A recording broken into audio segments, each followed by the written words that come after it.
तो अगर आपको इनको हटाने का तरीका अभी हमने बताया, रिमूवल साबित कदाचार और अक्षमता के आधार पर, उसके लिए सुप्रीम कोर्ट की जांच कमेटी बनेगी, वो कमेटी जांच करके अपनी रिपोर्ट देगी, तब संसद के लोकसभा या राज्यसभा में हटाने का प्रस्ताव शुरू किया जाएगा। हटाने के प्रस्ताव को लेकर के कितने मेंबर का साइन होना चाहिए? लोकसभा के केस में 100 और राज्यसभा के केस में 50।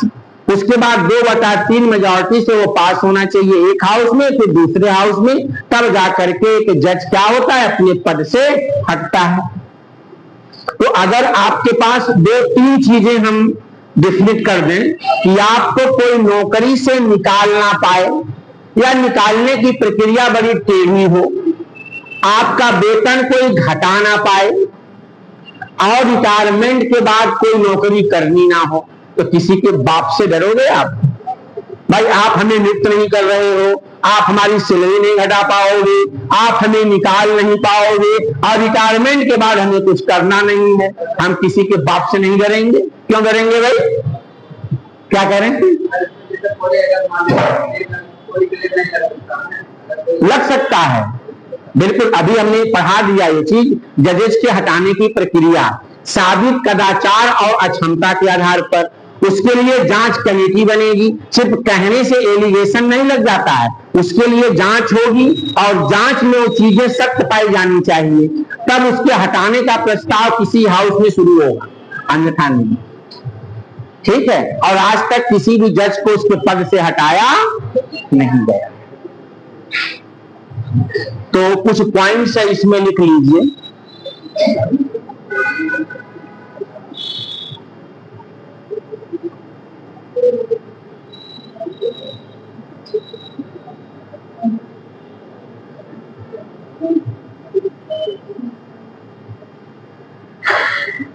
आज गर्मी से कुछ राहत मिली है थोड़ी सी, लेकिन खूब बारिश हो जाती तो ठीक रहता।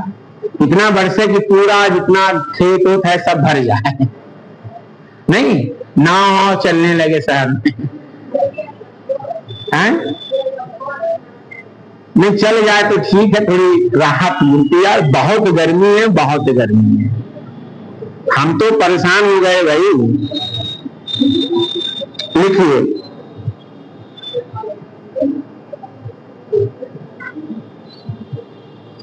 लिखो डियर, देखिए संविधान में, लिखो बेटा, संविधान में कर दीजिए, संविधान में उच्चतम न्यायालय की स्वतंत्रता, संविधान में उच्चतम न्यायालय की स्वतंत्रता और निष्पक्ष, संविधान में उच्चतम न्यायालय की स्वतंत्रता और निष्पक्ष कार्य सुनिश्चित करने के लिए और निष्पक्ष कार्य सुनिश्चित करने के लिए निम्नलिखित उपबंध किए हैं, निम्नलिखित उपबंध किए हैं।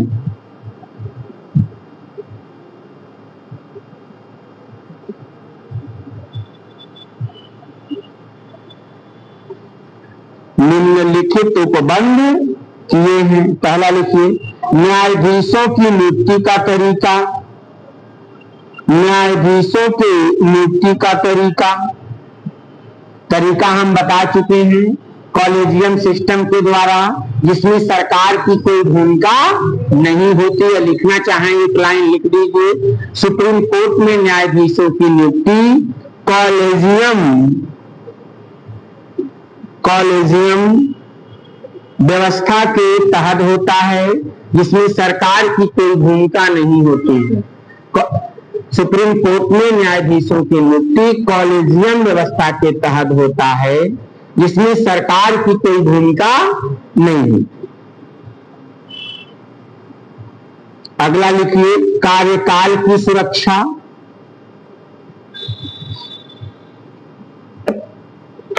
तो जब नियुक्त होगा तो कितने साल तक काम करेगा? 65 वर्ष तक काम करेगा। कार्यकाल की सुरक्षा की नियुक्ति से लेकर के 65 ईयर एज तक काम करेगा। हाँ, अगर कुछ गलत करता है, घूस लेता है, गलत कोई ऐसी एक्टिविटीज करता है, साबित कोई कदाचार अक्षमता है, तो उसको हटाया जा सकता है। लेकिन हटाने की प्रक्रिया बड़ी टेढ़ी है।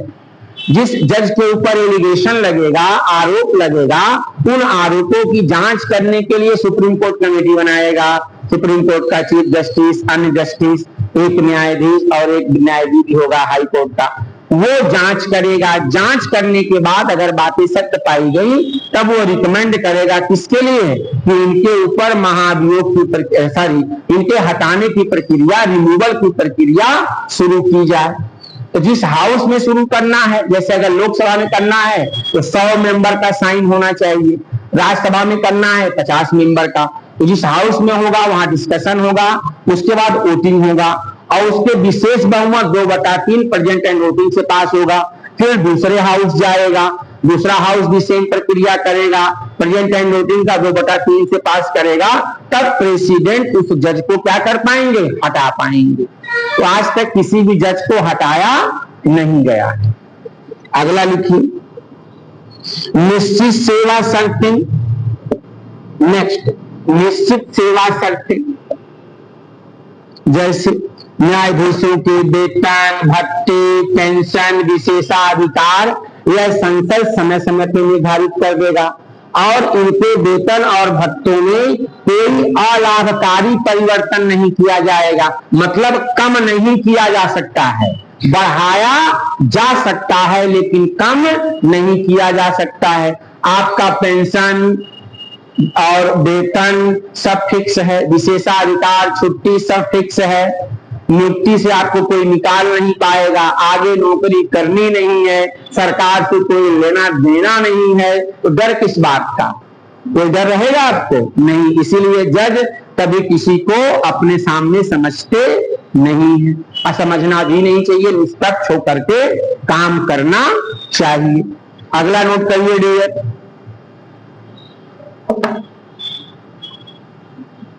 अगला करिए, संचित निधि से व्यय। संचित निधि से व्यय तो न्यायाधीशों के वेतन, भत्ते, पेंशन, ये जितने भी खर्चे हैं ये भारत की संचित निधि से आएगा। लिख लीजिए, न्यायाधीशों के वेतन, भत्ते, पेंशन ये कहां से आएगा? भारत की संचित निधि से आएगा।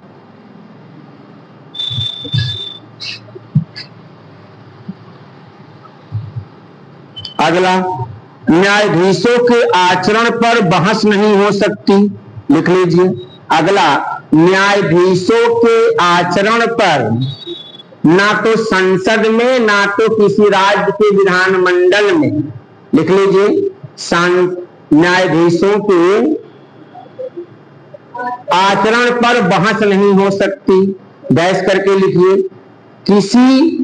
किसी न्यायाधीश के आचरण पर संसद या किसी राज्य विधानमंडल में कोई बहस नहीं होगी। सिर्फ तब बहस हो सकती है जब उनके हटाने का प्रक्रिया संसद में प्रस्तावित हो। सिर्फ तभी बहस हो सकती है जब किसी न्यायाधीश को हटाने की प्रक्रिया का डिस्कशन हाउस में चल रहा हो, तब उनके कार्यप्रणाली पे टाका टिप्पणी बहस कर सकते हैं। नॉर्मल सर्कमस्टांसेज में किसी भी संसद में, यानी कि संसद में या राज्य के किसी विधानमंडल पे न्यायालय के कार्यप्रणाली पर, न्यायाधीशों के कार्यप्रणाली पर कोई भी बहस या टाका टिप्पणी नहीं हो सकती।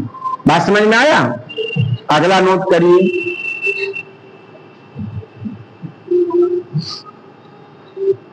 सेवानिवृत्ति के बाद वकालत पर रोक। सेवानिवृत्ति के बाद वकालत पर रोक।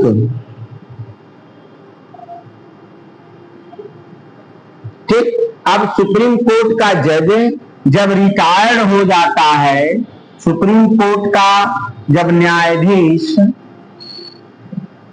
सेवानिवृत्त हो जाता है, तब वह कहीं भी वकालत नहीं करेगा। भारत में कहीं भी किसी भी न्यायालय के समक्ष, कहीं भी या किसी भी न्यायालय के समक्ष कोई वकालत नहीं करेगा, वकालत नहीं करेगा।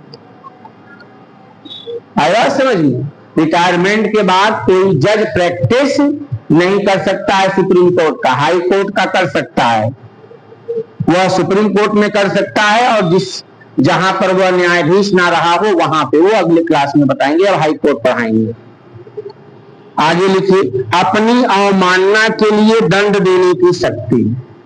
नेक्स्ट, अपनी अवमानना के लिए दंड देने की शक्ति।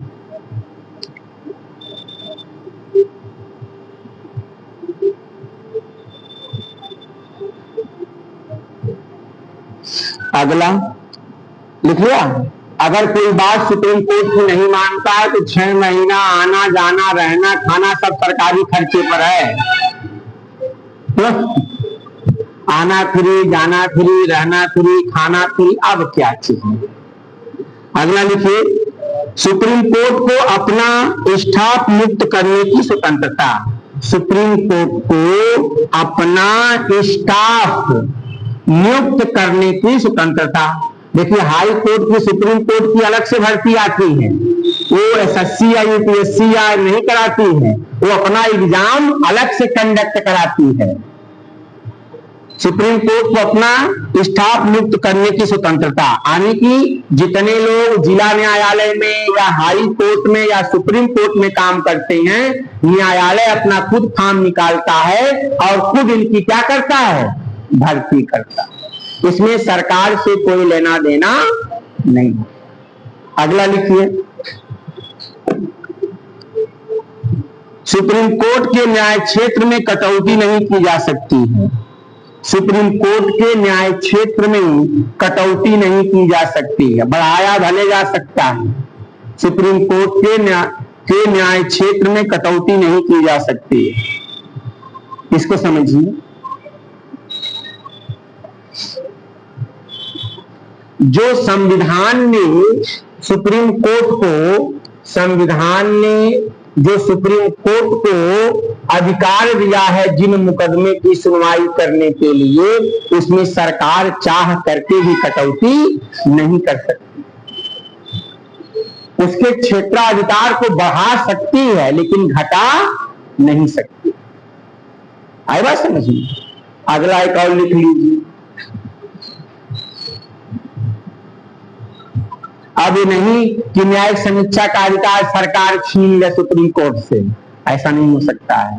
न्यायपालिका की स्वतंत्रता को सरकार छीन ले, ऐसा सरकार नहीं कर सकती है, या संसद ऐसा कोई नियम नहीं बना सकती। अगला लिखिए, कार्यपालिका से पृथक या अलग। कार्यपालिका से पृथक, तो न्यायपालिका और कार्यपालिका क्या होंगे, अलग अलग होंगे। कार्यपालिका से पृथक,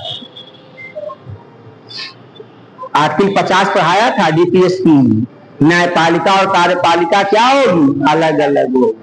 अगला लिखिए, हेडिंग डालिए, उच्चतम न्यायालय की शक्तियां और क्षेत्राधिकार।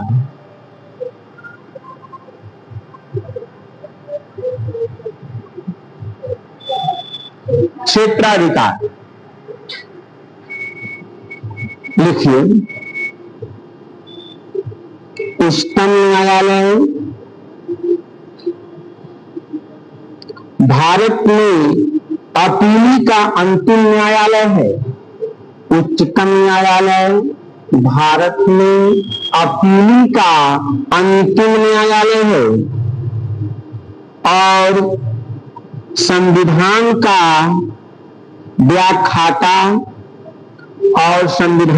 व्याख्याता और नागरिकों के मौलिक अधिकारों का गारंटर भी है।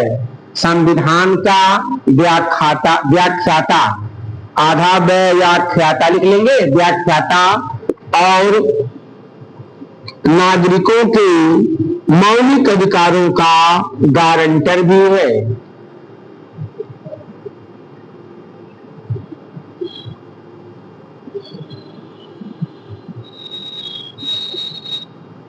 लिख लीजिए, उच्चतम न्यायालय की कार्यक्षेत्र एवं शक्तियों को निम्न रूपों में वर्गीकृत किया जा सकता है। उच्चतम न्यायालय के शक्तियों और न्याय क्षेत्र को उच्चतम न्यायालय के शक्तियों और न्याय क्षेत्र को निम्नलिखित रूप में वर्गीकृत किया जा सकता है। वर्गीकृत किया जा सकता है। पहला लिखिए मूल क्षेत्राधिकार। पहला क्या लिखेंगे? पहला मूल क्षेत्राधिकार।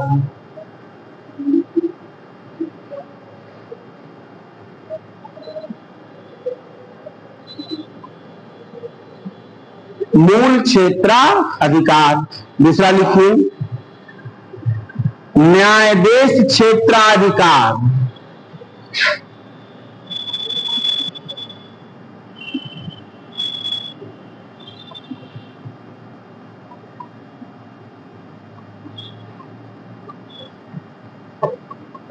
जैसे आर्टिकल 32 है, रिट निकालने की शक्ति। अगला देखिए अपीली क्षेत्राधिकार। अपीली क्षेत्राधिकार, सलाहकार क्षेत्राधिकार। अपीली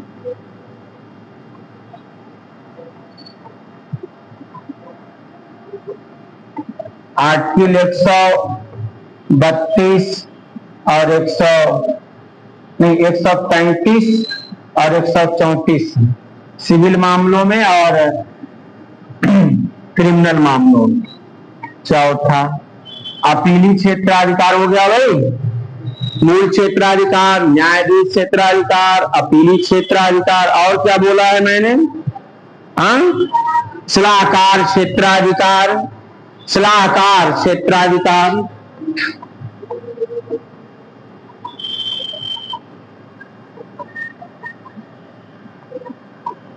आर्टिकल 143 या आर्टिकल 32।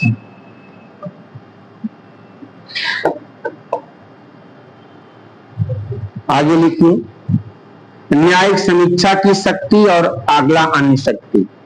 न्यायिक समीक्षा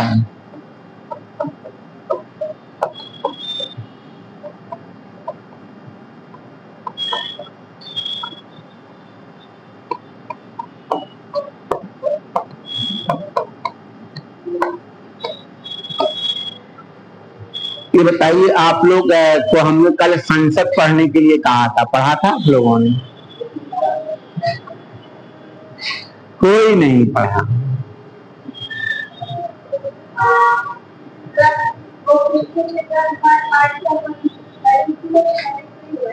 थर्टी 33 और 34 दो है। 33 में उसमें होता है क्रिमिनल में, 34 में दीवानी मामलों में। अभी आगे डिटेल पढ़ा रहे हैं। सबसे पहले हम लोग बात करेंगे मूल क्षेत्राधिकार। आर्टिकल 131 सुप्रीम कोर्ट का मूल क्षेत्राधिकार। Original jurisdiction of supreme court, English में कहते हैं original jurisdiction of supreme court. अब देखिए ये मूल क्षेत्राधिकार का मतलब होता है कि यह मामला सिर्फ और सिर्फ सुप्रीम कोर्ट ही सुन सकता है, बाकी किसी न्यायालय को सुनने का अधिकार नहीं है। मतलब ऐसे मामले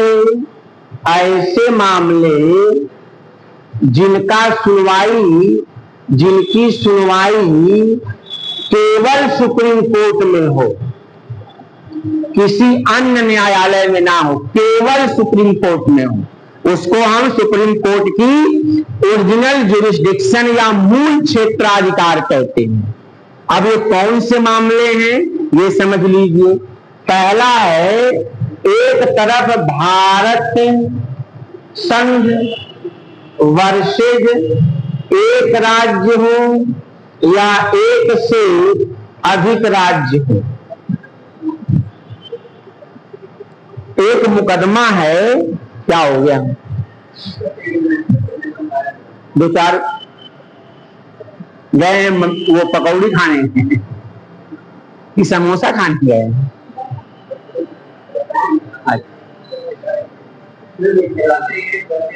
गायब है।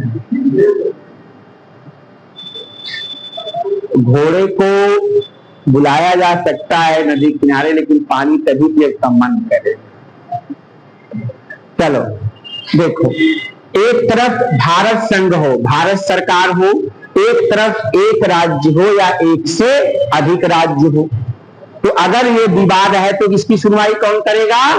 Supreme court. जैसे मान लीजिए मोदी वर्सेस यूपी योगी हो जाए के बीच का मामला हो जाए किसी बात को लेकर के, इसकी सुनवाई कहां होगी? सुप्रीम कोर्ट में होगी।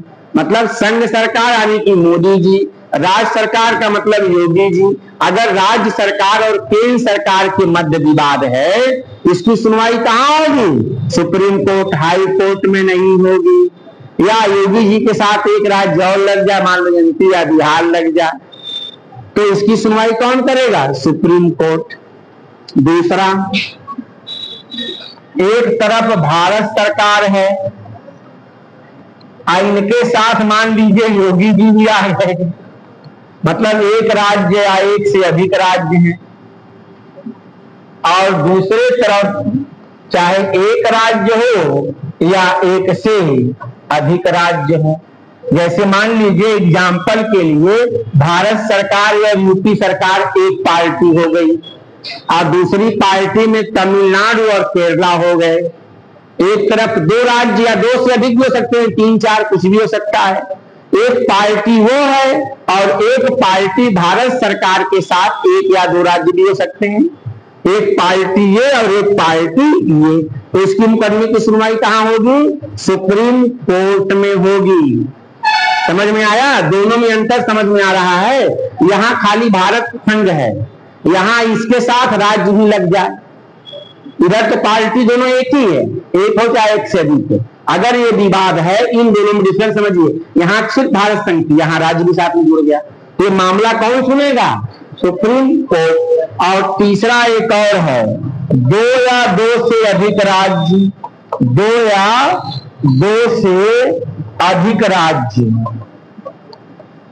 राज्यों के मध्य विवाद, इसकी सुनवाई कौन करेगा? मान लो यूपी बिहार लड़ जाए आपस में, कौन लड़ जाए? यूपी बिहार। इस मामले की सुनवाई कहां होगी? Supreme court. ये बहुत क्लियर कट समझ लो, बच्चे इसको समझ नहीं पाते हैं। ये बात समझ लो, बहुत टेक्निकल पॉइंट है ये, वरना समझ नहीं पाओगे तो फिर रटते रह जाओगे, किताब में समझ में नहीं आएगा। हमने बहुत क्लियर कर, देखो पहला मामला हो केंद्र सरकार का बीच एक पार्टी हो, दूसरी पार्टी एक से अधिक राज्य हो। जैसे मान लो वेस्ट बंगाल और यूपी हो जाए, एक तरफ केंद्र सरकार का मामला हो, तो कौन सुनेगा? Supreme court. एक तरफ भारत सरकार के साथ एक या एक से अधिक राज्य एक पार्टी हो जाए, दूसरे तरफ एक से अधिक राज्य, मान लो सिक्किम, कर्नाटक, केरला एक तरफ हो जाए, तो मामला कहां जाएगा? Supreme court. और तीसरा है, दो या दो से अधिक राज्य आपस में भिड़ जाए, मान लो यूपी और एमपी किसी मामले को लेकर के भिड़ गए, ये मामला कहां जाएगा? Supreme court. ये तीन सर्कमस्टांसेस हैं जिसमें मामला किसमें जाता है? ओरिजिनल ज्यूरिसडिक्शन, जिसकी सुनवाई का अधिकार सिर्फ और सिर्फ किसके पास है? सुप्रीम कोर्ट के पास, और किसी न्यायालय के पास यह अधिकार नहीं। वो अलग से है, उसके लिए आर्टिकल 262 में पार्लियामेंट अलग से ट्रिब्यूनल बना देती है। Parliament have right to establishment of tribunal. जब कभी तालाब हो या कोई झरना हो जिसका दो राज्य में अधिकार हो, या नदी हो, इंटर कोई रिवर हो जो एक नहीं कई राज्यों में बहती हो, उसके लिए आर्टिकल 262 के तहत पार्लियामेंट को अधिकार दिया गया है कि ऐसे मामले न्यायालय में नहीं आएंगे। न्यायालय में आएगा बहुत दिन तक चलता रहेगा, उसके लिए एक स्पेशल कोर्ट बना दे संसद, और वो उस मामले की सुनवाई करे। ऐसा हो चुका है, कावेरी पर गठित हो चुका है, गोदावरी पे हो चुका है, कई ऐसे 5, 6, 7 गठित हो चुके हैं। कृष्णा नदी पर हो चुका है। नहीं, इसमें नहीं आएगा, तो उसके लिए अलग से है। फिर इतनी बात समझ में आ गई। अब आर्टिकल 132 देखिए, संवैधानिक मामलों में अपील।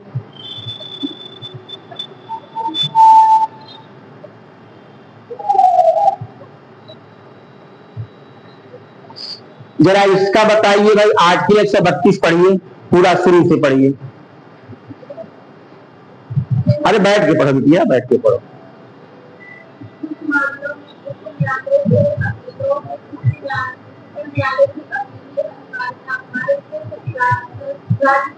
एक 132 पहले मुखड़ा पढ़िए शुरू का, मोटी हेडिंग वाली। कुछ मामलों में न्यायालयों से अपीलों में उच्चतम न्यायालय की अधिकारिता। कुछ मामलों में कहां से, हाई कोर्ट से सीधे अपील कहां करेंगे, सुप्रीम कोर्ट। तो जब कभी किसी विधि की व्याख्या करनी हो, इसको कॉन्स्टिट्यूशनल बेंच कहते हैं, कम से कम 5 जज बैठते हैं। पढ़ो, अच्छा पढ़ो। भारत के राज्य क्षेत्र में उच्च न्यायालय की अन्य कार्रवाई में दिए गए डिग्री या अंतिम आदेश की अपील उच्चतम न्यायालय में होगी। यदि उच्च न्यायालय अनुच्छेद 134 के अधीन प्रमाणित कर देता है कि उस मामले में इस संविधान के निर्वचन होगा। निर्वचन, वो तो निर्वाचन पढ़ रही है बेटा, एक एक लाइनें हमने पूरी डायरेक्ट पढ़ के रट डाली है, 1 to 1 लाइन पढ़ डाला, ये बाल ऐसे ही झड़ गए। मतलब इतनी बार हमने डायरेक्ट पढ़ा है कि अगर एक भी गलती शब्द बोलोगे तो मैं बताइए गलत पढ़ रहा है नहीं। मतलब चलो तो देखो, हाँ, विधि का कोई संवरण प्रश्न हो, अंतर्निहित हो, तो उसकी अपील कहाँ की जाएगी। अब इसको समझ लो बेटा, देखो बेटा समझो, आर्टिकल 132 कहता है कि भारत के राज्य क्षेत्र में कोई मामला हो, सिविल मामला हो, चाहे क्रिमिनल मैटर हो या कोई सर्विस मैटर हो, किसी तरह का कोई मामला हो, और इसके लिए एक संविधान में आर्टिकल है 134A, जिसके अंतर्गत हाई कोर्ट प्रमाण पत्र जारी करता है। इस मामले को आप सुप्रीम कोर्ट ले जा सकते हैं। जैसे जब एक पेशेंट बीमार होता है तो छोटा डॉक्टर कहता है कि आप किसी बड़े डॉक्टर को दिखा लो, तो हाई कोर्ट हमारा छोटा डॉक्टर है और सुप्रीम कोर्ट हमारा बड़ा डॉक्टर है। तो छोटा डॉक्टर उसको रिफर कर देता है, क्या करता है, रिफर कर देता है। जैसे पीजीआई में दिखाना हो तो पहले रिफर केस लेता है, डायरेक्ट नहीं लेता है, क्या करेगा, रिफर करा के ले आइए कि मतलब इनको देख लिया जाए। तो ऐसे ही जब कभी किसी विधि की व्याख्या करनी हो, चाहे मामला कोई भी हो, सिविल हो, क्रिमिनल हो, तलाक का मामला हो, लड़ाई झगड़ा का मामला हो, सर्विस मैटर, कोई मैटर हो, उसमें आर्टिकल 134 के तहत हाई कोर्ट एक प्रमाण पत्र जारी करता है कि आप इस मामले को सुप्रीम कोर्ट ले जा सकते हैं और सुप्रीम कोर्ट की राय जान सकते हैं। ठीक, तो इसे कहते हैं, जो कि आपके संविधान की व्याख्या करने का अंतिम अधिकार किसके पास है, सुप्रीम कोर्ट के पास है। भारत में 2 कोर्ट हैं, एक हाई कोर्ट और एक सुप्रीम कोर्ट, जिनको विधि की व्याख्या करने का अधिकार है कि मतलब इस लॉ का, इसका अर्थ क्या होगा, इसकी मीनिंग क्या होगी, ये फाइनली कौन डिसाइड करेगा, सुप्रीम कोर्ट डिसाइड करेगा। जहां विधि के संवरण का मामला हो, अंतर्निहित हो, जहां उस विधि को एक्सप्लेन करना हो, उसका वर्णन करना हो, उसको बताना हो, इसका क्या मतलब है, इसका क्या इसेंस है, इसका क्या ऑब्जेक्टिव है, ये कौन बताएगा, सुप्रीम कोर्ट बताएगा। ऐसे मामलों की अपील कहां की जाएगी, सुप्रीम कोर्ट में की जाएगी। यही है आज, इसको कहते हैं संवैधानिक मामलों में अपील। हाँ, कर सकता है, लेकिन अंतिम अधिकार सुप्रीम कोर्ट के पास है, क्योंकि सुप्रीम कोर्ट हाई कोर्ट से बड़ा न्यायालय है। तो अंतिम अधिकार किसके पास है? बात समझ में आया? क्यों भाई, पता लगाएंगे? ठीक।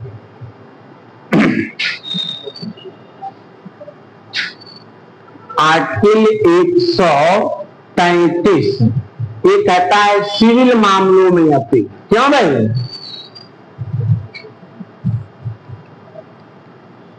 पढ़िए जरा डीजल।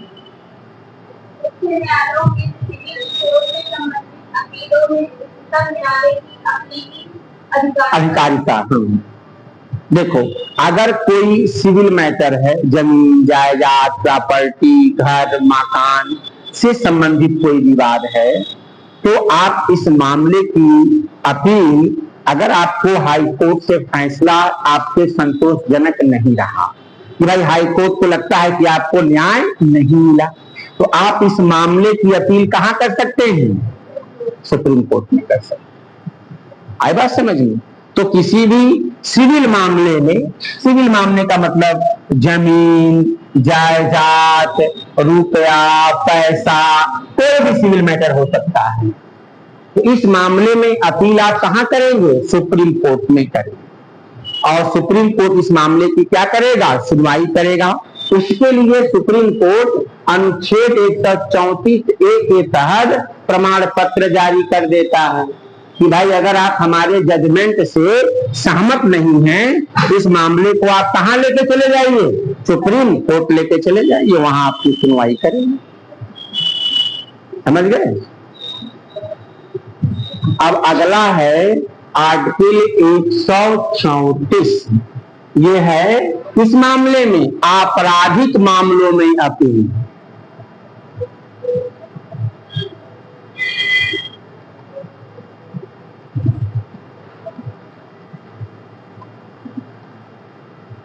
क्रिमिनल केसेस में, किस केसेस में?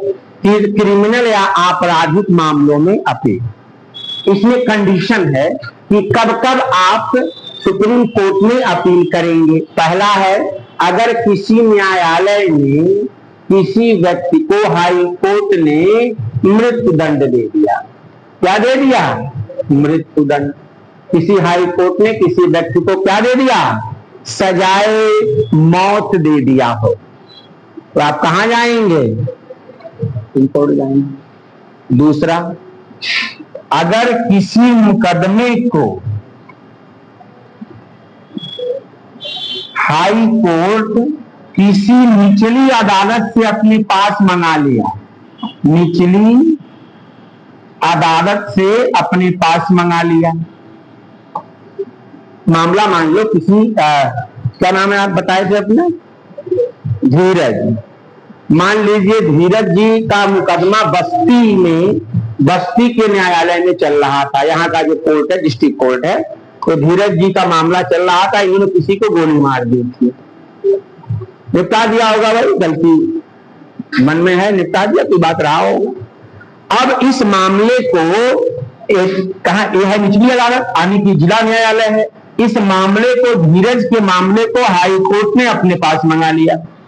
कहा इस मामले को हम सुनेंगे, और इनको सजाए मौत दे दिया। क्या दे दिया? अब ये क्या करेंगे? कहां जाएंगे? और तीसरा कंडीशन एक और है कि किसी मामले को हाई कोर्ट ने, कोई निचली अदालत सुन रही थी और निचली अदालत के फैसले को रिवर्स करते हुए हाई कोर्ट ने सजाए मौत दे दी। मान लो निचली अदालत किसी को आजीवन कारावास दिया, 14 साल की सजा दिया, लेकिन सुप्रीम कोर्ट क्या कर दिया? उसको रद्द करके, या किसी के दोष मुक्ति निचली अदालत ने दे दिया। ये सामान लीजिए, इनको न्यायालय ने कहा कि नहीं ये दोषी नहीं है, इनको दोष मुक्त किया जाता है। अगली पार्टी अपील में चलेगी और उस दोष मुक्ति को या जो जजमेंट दिया उसको रिवर्स करते हुए इनको क्या कर दे, तो कहां जाएंगे ये?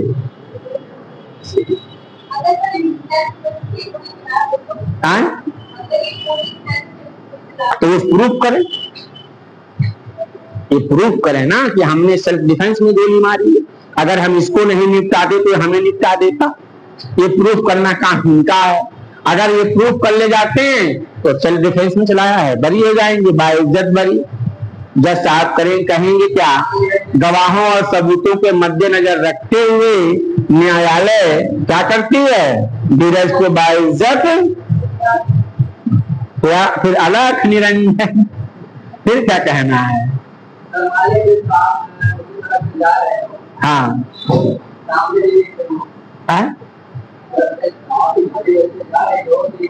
हाँ हाँ, कोई आई विटनेस हो,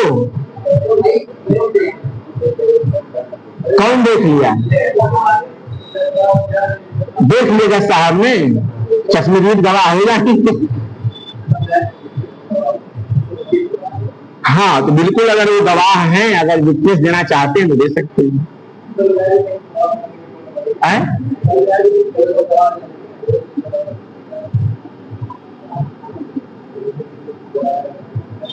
आपका कहना है कि जज साहब गवाही दे सकते हैं कि नहीं दे सकते, क्यों नहीं दे सकता है?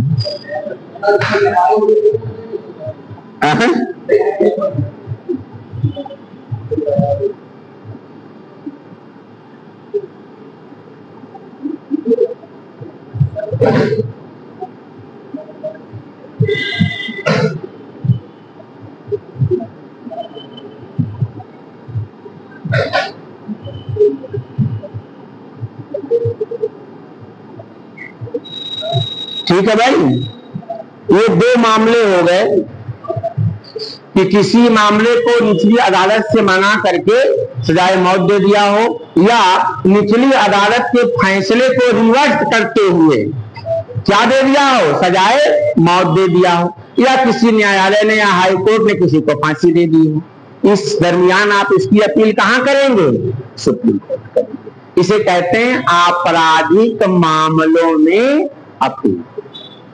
समझ में आया? क्लियर किया? क्लियर।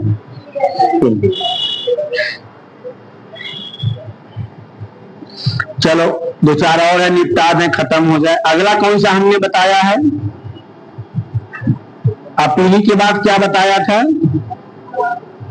एक होता है विशेष अनुमति से अपील, आर्टिकल 136 पहले पढ़ा दे फिर 35 बताते हैं। अपील में एक अपील होता है आर्टिकल 136, इसको SLP कहते हैं। जो लोग लॉ वगैरह थोड़ा जानते हैं वो जानते होंगे SLP पड़ गई है, स्पेशल लीव पिटीशन। इसको कहते हैं विशेष अनुमति द्वारा, विशेष अनुमति द्वारा अपील, विशेष अनुमति द्वारा अपील, स्पेशल लीव पिटीशन। देखो, अगर मामला संवैधानिक मामला है तो आर्टिकल 132 में चले जाएंगे, अगर सिविल मामला है तो आर्टिकल 133 में चले जाएंगे, अगर क्रिमिनल केस है तो आर्टिकल 134 में चले जाएंगे। अगर मामला आपके परीक्षा को लेकर के है, नकल को लेकर के है, आयोग ने गलत आंसर दे दिया है, तब किस में जाएंगे? वो ना इसमें आएगा, ना इसमें आएगा, ना इसमें आएगा। तो ये इसे कहते हैं SLP। क्या कहते हैं? SLP। कि ऐसे मामले जो इन कैटेगरी में नहीं आते हैं, तो एक अनुच्छेद संविधान मेकर ने संविधान में रख दिया और कहा कि अगर कोई मामला है, कोई भी मामला है, तो अगर उस मामले कोई सुनवाई सुप्रीम कोर्ट करना चाहे तो वह अपनी विशेष अनुमति दे सकता है। भारत के राज्य क्षेत्र से कहीं भी कोई मुकदमा आप हारे हो तो उसको विशेष अनुमति के अपील के अंतर्गत जा सकते हैं। इसमें जब आप अपील करेंगे तो न्यायालय आपका जो जजमेंट निचली अदालत का होगा उसको पढ़ेगा। क्या करेगा? पढ़ेगा। अगर उसको लगता है कि इसमें कुछ सुनने के लिए है, इनके साथ न्याय हुआ है, तब वह आपको अगली डेट दे देगा, आने की मामले की सुनवाई करेगा। अगर सुप्रीम कोर्ट को यह लगता है कि जो निचली अदालत ने फैसला दिया है वो सही है और सुनने के लिए कुछ बाकी नहीं है, तो मामले को खारिज कर देता है। क्या कर देता है? खारिज। अक्सर आप सुनते होंगे कि सुप्रीम कोर्ट ने मामले को क्या कर दिया? खारिज कर दिया। खारिज करने का यही मतलब होता है। बंद कर दे यार, अब जाने दे, चलो जाए।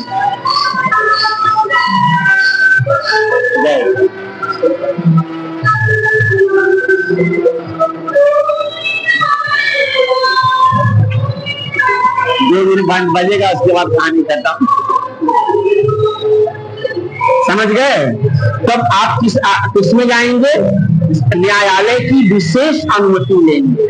अगर न्यायालय आपकी पिटीशन स्वीकार कर लिया तो वह मामले की सुनवाई करेगा, और नहीं लगता है कि जो निचली अदालत ने फैसला दिया है वो सही है, तो मामले को क्या कर देगा?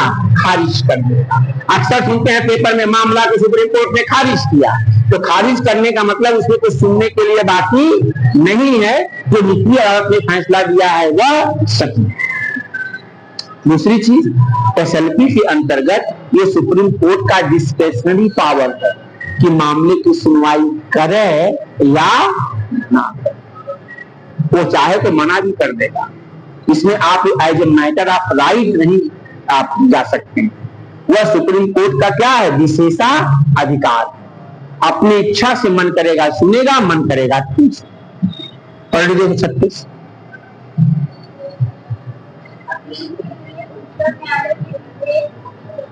इजाजत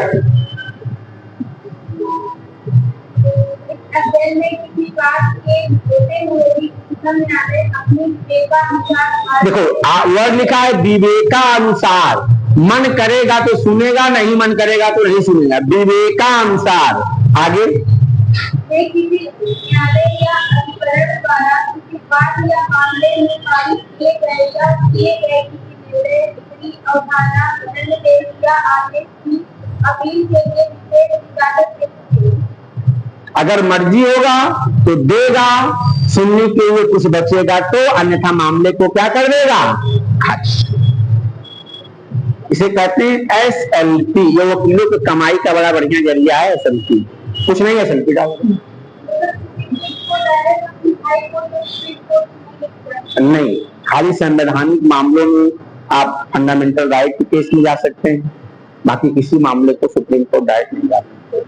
हाई कोर्ट जा सकते हो, तलाक के मामले हो, उत्तराधिकार का मामला हो, फंडामेंटल राइट का मामला हो तो जा सकते हैं। 5-6 मामले हैं उसमें आप जा सकते हो। बाकी आपकी मुकदमे की सुनवाई निचली अदालत से ही है। कुछ मामले हैं जहां पे जा सकते, 4-5 मामले हैं जहां जा सकते हैं। उत्तराधिकार का मामला है, तलाक का मामला है, फंडामेंटल राइट के वायलेशन का मामला, इसमें आप डायरेक्ट जा सकते हैं हाई कोर्ट। सुप्रीम कोर्ट खाली फंडामेंटल राइट के केस में जा सकते हैं, वरना आपको पहले कहां शुरू करना पड़ेगा? निचली। क्लियर? 135 पढ़िएगा। आर्टिकल 135 और 137। देखो बेटा, सुन लो, 1 मिनट सुन लो। हम आपको अनुच्छेद क्यों पढ़वाते हैं आप समझते हो, जानते हो? Why we read your article, या आर्टिकल को हम क्यों बताते हैं, इस बात का मतलब समझते हो? जो यूपीएससी क्वेश्चन पूछती है डायरेक्ट कहीं से कट पेस्ट कर देती, सीधा आर्टिकल को डाल देती, और बच्चे क्या होता है, नीली वाली किताब, पीली वाली, हरी वाली, बोस्टर डूम, पता नहीं क्या क्या मार्केट में लोग बेचते रहते हैं, और बच्चे उसको ले लेकर के क्या होते हैं, पढ़ते रहते हैं, और सिलेक्शन नहीं होता है। द मेन सिलेक्शन आपको बेयर एक्ट पढ़िए और लक्ष्मीकांत को पढ़िए। बेयर एक्ट बिना पढ़ाए समझ में नहीं आएगा। इसकी जो लैंग्वेज है वो बड़ी टेढ़ी है, इसको 2 बार पढ़ोगे 4 बार सर पटक लोगे, नए हो तो। लेकिन जब हम समझा देंगे चीजों को तो आप आसानी से उसको पढ़ोगे। इसीलिए हम कहते हैं पहले बुक्स पढ़ो, फिर नोट्स पढ़ो मेरा, फिर बेयर एक्ट पढ़ो, तब समझ में आएगा। The bare act is the main source of reading of our constitution. सबसे जो मेन चीज है वो बेयर एक्ट है, लेकिन टीचर बेयर एक्ट से भागता है। वो अवाट गवाट की बातें करेगा, उलूल गुलूल की बातें करेगा, घर घर की, लेकिन मेन टॉपिक को नहीं आएगा, क्योंकि उसको समझाना पड़ता है, एक एक वर्ड की मीनिंग बतानी पड़ती है। जब मैं एलएलबी कर रहा था तो उसके उसी दरमियान हमने पीसीएसजे की कोचिंग की थी। लखनऊ में एक कोचिंग है, प्रबुद्ध कोचिंग, वहां पे हम पीआरसी पढ़ाते थे। उसके बाद हम दिल्ली चले गए मुखर्जी नगर। मुखर्जी नगर में था राहुल ला आईएएस।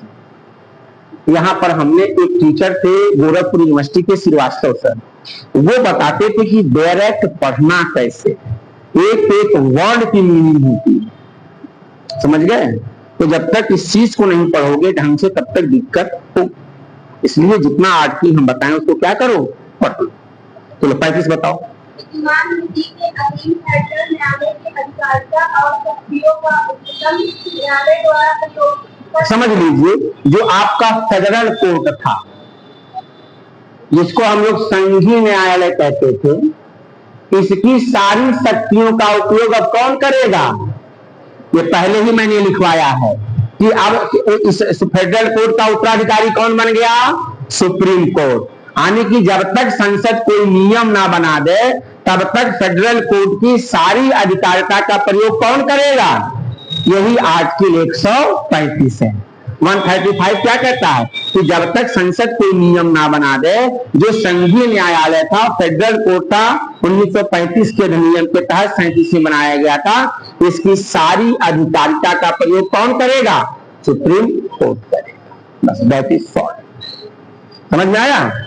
137 देखिए, इसमें कहा गया है सुप्रीम कोर्ट अपने पूर्व के दिए गए निर्णय, अपने पूर्व के दिए गए निर्णय को क्या कर सकता है? पलट सकता है।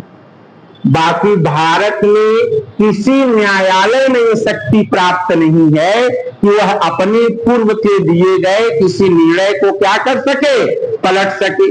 जैसे हमने एक बेरूबारी केस पढ़ाया था, इसमें मैंने बताया था कि बेरूबारी केस में सुप्रीम कोर्ट ने कहा था कि प्रस्तावना संविधान का भाग नहीं है, लेकिन केशवानंद भारती ने इसी चीज को रिवर्स करते हुए सुप्रीम कोर्ट ने कहा नहीं, प्रियम्बल ये पार्ट ऑफ कॉन्स्टिट्यूशन, संविधान का क्या है? भाग है। ठीक। और संसद के पास किसी भी पार्ट में संविधान में संशोधन करने का अधिकार है, लेकिन मूल स्ट्रक्चर को बदल नहीं सकती। यानी कि अपने फैसले को कौन बदल सकता है?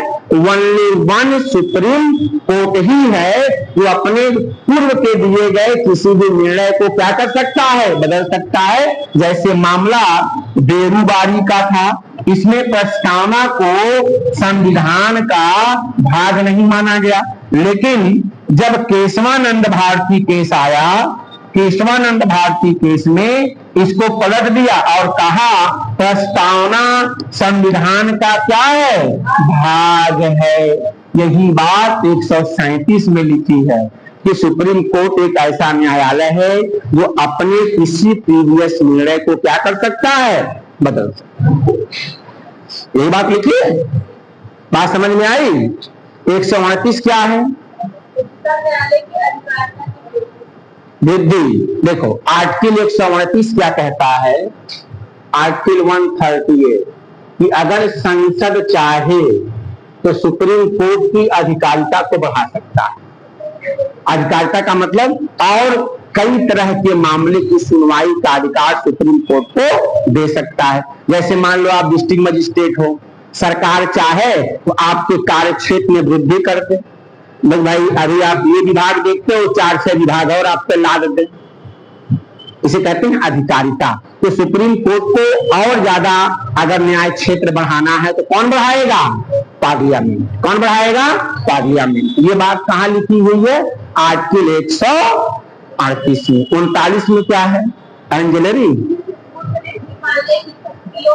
हाँ अब समझ लीजिए, बस रुक जाइए, आगे पढ़ने की जरूरत नहीं है। आर्टिकल 139 कहता है, जैसे आर्टिकल 32 के अंतर्गत सुप्रीम कोर्ट 5 रिट निकालता है। कौन कौन? हाइबियस कॉर्पस, मैंडामस, प्रोविशन, सर्सरी और कोवारंटो, यही 5 तो रिट निकालता है। इसके सिवा अगर और कोई रिट निकालना चाहे तो संसद नियम बना करके सुप्रीम कोर्ट को अधिकार दे सकता है। इस 5 के अलावा किसी और मामले पर अगर सुप्रीम कोर्ट को रिट शक्ति बढ़ानी है तो कौन बढ़ाएगा? संसद बढ़ाएगा। आई बात समझ में? समझ गए कि नहीं सब लोग? बताओ पूरी जल्दी से। 139 क्या कहता है कि जो रिट निकालने की शक्ति 5 है सुप्रीम कोर्ट को, अगर इसमें और वृद्धि करना हो, माने 2-4 और रिट निकालने की शक्ति देनी हो तो कौन बढ़ाएगा इसको? सुप्रीम कोर्ट को यह शक्ति संसद बढ़ा सकती है। ये बात कहां लिखी है? 139। ठीक है। इसके बाद आर्टिकल 140 बता दो डियर। हाँ पढ़िए। संसद द्वारा उच्चतम न्यायालय को ऐसी अनुकूल शक्तियां प्रदान करने के लिए उत्पन्न कर सकेगी जो इस संविधान के उपकरणों में से किसी से अनुसंधान न हो, और जो न्यायालय को इस संविधान द्वारा या उसके अनुरूप प्रदत्त अनुशासन का अधिक प्रभावी रूप से प्रयोग करने के योग्य बनाने के लिए। रुक जाइए। अगर संसद चाहे तो न्यायालय को और भी शक्ति बढ़ा सकता है जिसमें संविधान के प्रावधानों के खिलाफ भी ना हो और किसी हाई कोर्ट के शक्ति का अतिक्रमण ना हो। तो अगर संसद चाहे तो इन 2 चीजों को ध्यान में रखते हुए ये वायलेशन संविधान का नहीं होना चाहिए और किसी हाई कोर्ट की अधिकारता प्रभावित ना हो। अगर कोई ऐसा मैटर है तो सुप्रीम कोर्ट को हैंडओवर कर सकता है। आई बात समझ में? अब 141 देख लीजिए। आर्टिकल 141 ये कहता है कि जो सुप्रीम कोर्ट का निर्णय होगा यह भारत के सभी न्यायालय पर क्या होगा? बाध्यकारी होगा। पढ़ दो भाई 141।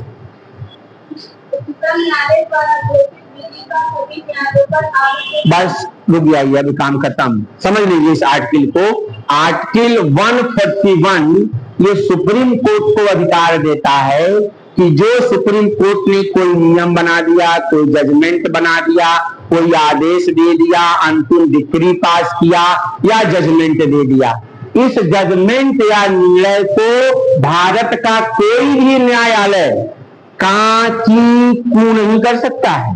किसी में इतनी औकात नहीं है तो सुप्रीम कोर्ट के जजमेंट को, निर्णय को, आदेश को कोई क्वेश्चन मार्क लगा दे कि सुप्रीम कोर्ट ने क्यों ऐसा कहा, ऐसा करना चाहिए, वैसा करना चाहिए, ये गलत। नो, अगर कोई व्यक्ति ऐसा करता है तो सुप्रीम कोर्ट 6 महीने के लिए रहना, खाना फ्री की व्यवस्था कर देगा, अनसेंट टू द जेल। यानी कि सुप्रीम कोर्ट के निर्णय भारत के सभी न्यायालय पर, हाई कोर्ट हो, ट्रिब्यूनल हो, अर्ध न्यायिक हो, जिला कोर्ट हो, स्पेशल कोर्ट हो, सभी पर उसके निर्णय क्या होंगे? बाइंडिंग होंगे। यानी बॉस हमारा कौन है? Supreme court is the boss. Boss ने जो कह दिया, कोई की क्या करेगा तो सीधे गोली खाएगा। समझे? ये आर्टिकल क्या बताता है? 142 में क्या है?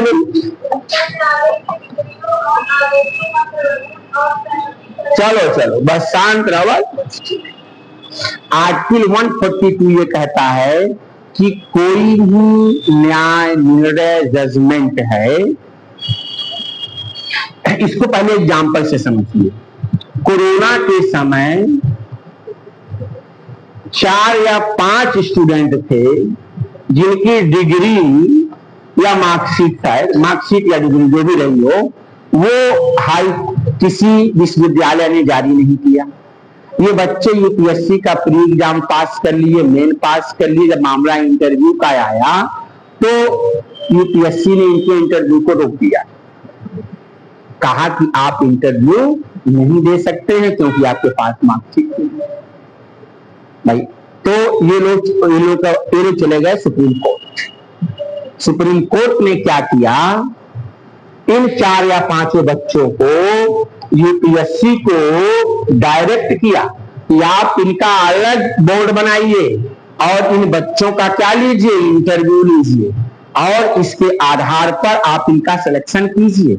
रिजल्ट घोषित हो गया, लोगों ने ज्वाइन कर लिया, सरकार को 4 या 5 सीट बढ़ानी पड़ी और जिस रैंक में ये लोग आए थे उसी रैंक में इनको नौकरी दी गई। यानी कि आर्टिकल 142 सुप्रीम कोर्ट को ये अधिकार देता है, देश में अगर कोई व्यक्ति पीड़ित है, उसके लीगल राइट का वायलेशन हुआ है, उस चाहे देश में नियम उस पर बना हो या ना बना हो, सुप्रीम कोर्ट अपना जजमेंट या अपना नियम बना करके उस व्यक्ति को न्याय दे सकती है। इसीलिए सुप्रीम कोर्ट जब चंद्रचूड़ साहब थे, उन्होंने एक बार सरकार को धमकी दी थी कि सरकार हमें मजबूर ना करे। जज की नियुक्ति की बात थी, 4-5 बार फाइल सरकार वापस कर दे रही थी, तो एक ही बार चंद्रचूड़ साहब ने कहा था कि सरकार हमें मजबूर ना करे, यानी कि हम आर्टिकल 142 का प्रयोग कर देंगे, हम खुद ही नियम बना करके जजेस की नियुक्ति कर देंगे, आप कुछ नहीं कर पाओगे। यानी कि आर्टिकल 142 सुप्रीम कोर्ट को यह अधिकार देता है कि प्राकृतिक न्याय को बनाए रखने के लिए चाहे देश में उस पर कानून हो या ना हो, अगर आपके लीगल राइट का वायलेशन हुआ है जिसमें आपकी कोई गलती नहीं है, तो आपको न्याय मिलना चाहिए। ये अधिकार सुप्रीम कोर्ट के पास है आर्टिकल 142 के अंतर्गत। तो क्लियर और नॉट बता ले जाएंगे सब लोग, बोलो भाई। सबको बेयर एक्ट पढ़ना है 124 से लेकर के 143 तक। आज स्टूडेंट रीड बेयर एक्ट। अभी हम किताब आपको बेयर एक्ट और बुक दोनों क्या करेंगे, डलवा देंगे। और आपकी 2-3 दिन की छुट्टी है, संडे सैटरडे, ठीक, इसमें आप संसद और सुप्रीम कोर्ट दोनों आप लोग पढ़ लेंगे। अगर कोई दिक्कत होगी तो आप हमसे इस पे आगे क्रॉस क्वेश्चन करेंगे। अब देखिए आर्टिकल 143, आर्टिकल 143 राष्ट्रपति को सुप्रीम कोर्ट से सलाह लेने का अधिकार देता है कि अगर राष्ट्रपति को किसी लीगल मैटर पर या सार्वजनिक मामले पर कोई मामला है तो सुप्रीम कोर्ट से क्या मांग सकते हैं, सलाह। अब सलाह 2 तरह का होता है। अगर मामला सार्वजनिक हो, जैसे राम जन्म भूमि और बाबरी मस्जिद का मामला था, जब राष्ट्रपति ने इस पर सुप्रीम कोर्ट से सलाह मांगा तो सुप्रीम कोर्ट ने सलाह देने से मना कर दिया। क्या कर दिया, मना कर दिया। यानी कि जब मामला जनरल पब्लिक इंपॉर्टेंस का हो, सार्वजनिक हित का हो, तो वहां सुप्रीम कोर्ट सलाह दे भी सकती है और मना भी कर सकती है। एग्जाम्पल के लिए राम जन्मभूमि बाबरी केस के मस्जिद में जब सुप्रीम कोर्ट से सरकार ने, राष्ट्रपति ने सलाह मांगी, उसने देने से क्या कर दिया, इनकार कर दिया, मना, कहा कि हम इस पर कोई सलाह नहीं। लेकिन कहीं संधि कोई हो, कोई विधि का मामला हो, इसको व्याख्या करना हो, तो सुप्रीम कोर्ट अपनी सलाह अवश्य देगा। जहां विधि की व्याख्या हो, कोई संधि हो, कोई करार हो, कोई एग्रीमेंट हो, यानी जहां लीगल मैटर हो। क्या मैटर हो, लीगल मैटर हो, क्योंकि संविधान की व्याख्या करने का अधिकार अंतिम किसके पास है, सुप्रीम कोर्ट के पास है। इस मामले में सुप्रीम कोर्ट अपनी सलाह अवश्य देगा।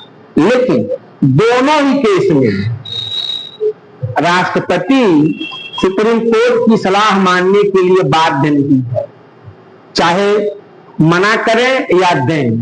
तो president of India is not bound to take the advice by the supreme court. Supreme court के द्वारा दिए गए किसी सलाह को राष्ट्रपति मानने के लिए बाध्य नहीं। ऐसे सलाह किसी के लिए बाध्यकारी नहीं होता है। हमने कहा कि आप घर में पढ़ लेना, तो नहीं पढ़ेंगे, आप कुछ कर लेंगे, कुछ कर लेंगे नहीं।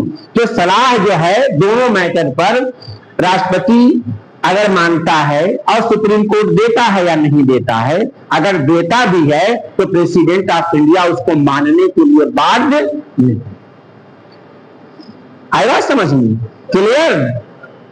बताओ, कोई दिक्कत तो नहीं? आर्टिकल 143 राष्ट्रपति को सुप्रीम कोर्ट से सलाह लेने का अधिकार है। 2 मामले पे लेगा, एक कोई लीगल मैटर हो, करार हो, एग्रीमेंट हो, संधि हो, उसमें कुछ एक्सप्लेनेशन करना हो तो सुप्रीम कोर्ट अपनी सलाह अवश्य देगा। दूसरा है सार्वजनिक मामला, जैसे राम जन्मभूमि बाबरी मस्जिद का मामला, तो सुप्रीम कोर्ट ने उसमें सलाह देने से क्या कर दिया था? मना। लेकिन दोनों ही केस में राष्ट्रपति सुप्रीम कोर्ट के सलाह मानने को बाध्य नहीं। ये कुल मिलाकर के आपका सुप्रीम कोर्ट द इंडिया। मेरे तरफ से पूरी सुप्रीम कोर्ट आपकी क्या हो गई? हमने कुछ छोड़ा भी नहीं है, इस बात की भी गारंटी। वीडियो आपके सामने घर में देख लेना। I explain everything within 2 lectures. ठीक है, हम अपना क्लास अपने टाइम से पढ़ाते हैं, कोई इसमें किसी तरह का कटौती नहीं। जितनी चीजें आपको पढ़ानी है उतनी सारी चीजें उसी टाइम वर्क या फ्रेमवर्क में हम पढ़ा देते हैं। जहां हमको लगता है कि हमें लिखने की जरूरत है वहां मैं लिख के समझाता हूं। जहां मुझे लगता है कि आपको मैटर डिक्टेट करना है वहां पे डिक्टेट भी करते हैं।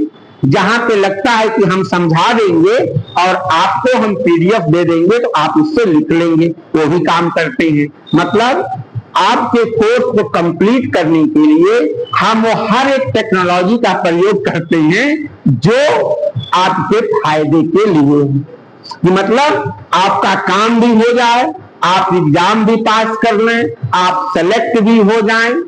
आया समझ में?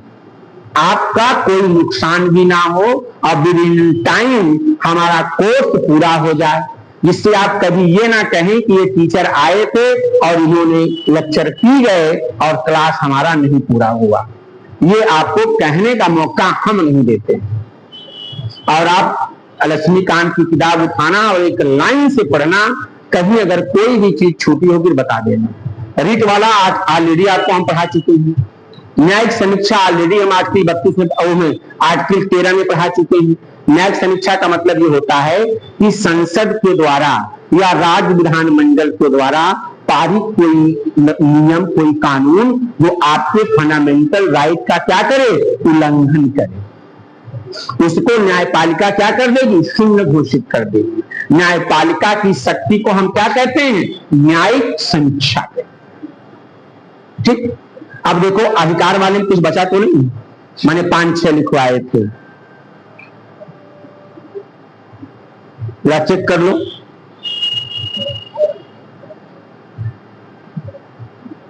पांच छह लिखवाए थे ना बेटा हम।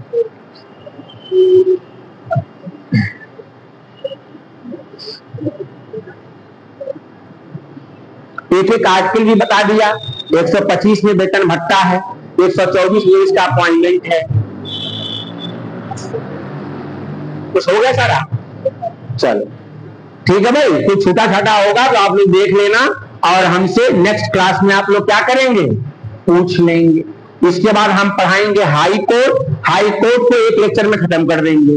जानते हैं क्यों? जो सुप्रीम कोर्ट है वही हाई कोर्ट है। जो डिफरेंस है वो खाली हम बताते चले जाएंगे। ठीक, बाकी दोनों में ज्यादा अंतर नहीं है। थोड़ा क्वालिफिकेशन में अंतर है, थोड़ा उम्र में अंतर है, 4-6 चीजें अंतर है। उसका थोड़ा क्षेत्राधिकार अलग है, थोड़ा इसका अलग है। जो डिफरेंस है वो बताना है हमको। एक लेक्चर में पढ़ाएंगे अधीनस्थ न्यायालय यानी डिस्ट्रिक्ट कोर्ट। आपके यहाँ फैमिली कोर्ट, डिस्ट्रिक्ट कोर्ट, इनके बारे में बताएंगे। ठीक है, एडीजे डीजे कौन कितने मुकदमे को सुनवाई करेगा ये बताएंगे। तो आपकी पूरी न्यायपालिका क्या हो जाएगी?